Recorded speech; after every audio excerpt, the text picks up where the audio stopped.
In this video, we're going to take a look at using an image instead of the normal button that will be rendered for our input of type submit. So in other words, we're going to be using an input of type image. So let's create our form, our field set,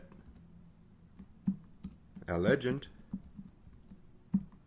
Call this image as submit button.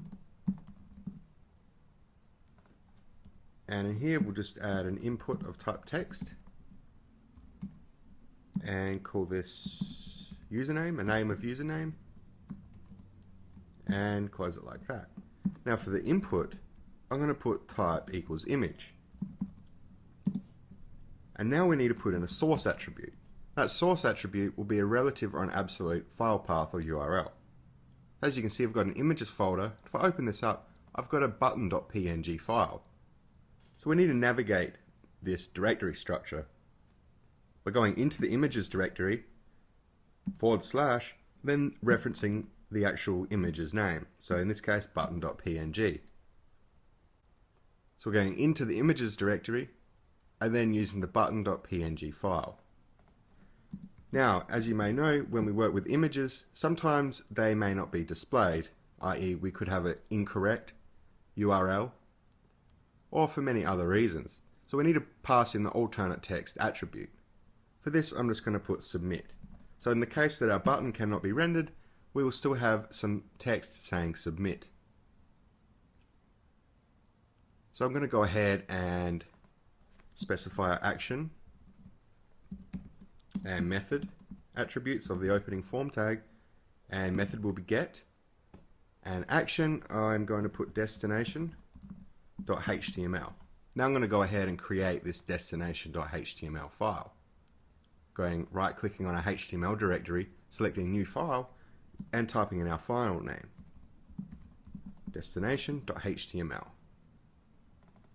And in here we're going to create our basic HTML5 document structure, doc type HTML, our opening and closing HTML tags, opening and closing head tags, our meta tag for our character set, our char set, our character set equals UTF-8, and our title, we're going to put in destination, then our body, and then I'm just going to enter in some text saying this is the destination.html file. Let's go ahead and save this and head back over to our forms.html file. So now we've got our action attribute specified and our method attribute specified as well. So this is now a valid form in HTML. And we're also using the input of type image instead of using the ordinary input type of submit for our submit button. So let's go ahead and save this and check out this input type of image in the browser.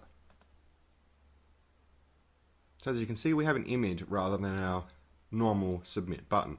I'm just going to go ahead and enter in some arbitrary data and click the big button. As you can see, we've successfully been sent to destination.html, and we also have our query string. We may also notice we have this x equals 45 and y equals 29. These are mouse coordinates for where we've actually clicked on the button.